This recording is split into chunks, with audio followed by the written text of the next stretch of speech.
राज्याचे परिवहन मंत्री प्रताप सरनाईकांनी धाराशिव जिल्ह्यात ऑपरेशन टायगर राबवण्याचे संकेत दिले। पुढे पुढे बघा काय होतंय। धाराशिव जिल्ह्यात बदल झाला तर वावगं वाटायला नको असं सूचक विधान प्रताप सरनाईकांनी केलं। अशातच सरनाईकांनी जिल्हा नियोजन समितीची बैठक घेतली। यावेळी दोन्ही शिवसेनेच्या लोकप्रतिनिधींमध्ये खेळीमेळीचं वातावरण पाहायला मिळालं होतं।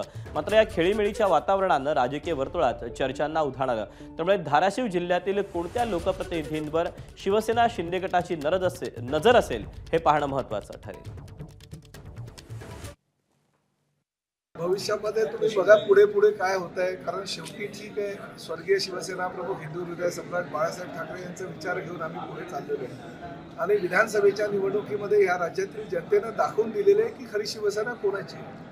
बाळासाहेबांचे खरे विचार घेऊन कोण पुढे चाललेले आहे। त्या माध्यमातून फक्त 80 जागा लढून 60 जागा निवडून आणण्याची किमया एकनाथ शिंदे साहेबांच्या नेतृत्वाखाली शिवसेनेने केलेली आहे। त्यामुळे सर्वसामान्य जनतेनं आम्हाला खरी शिवसेना म्हणून दाखवलेलं आहे, धनुष्यबाण आम्हाला दिलेलं आहे। त्यामुळे धाराशिव जिल्ह्यामध्ये सुद्धा जर काही बदल झाला तर तुम्हाला काय असं विशेष वाटायला नको। एबीपी माझा, उघडा डोळे बघा नीट।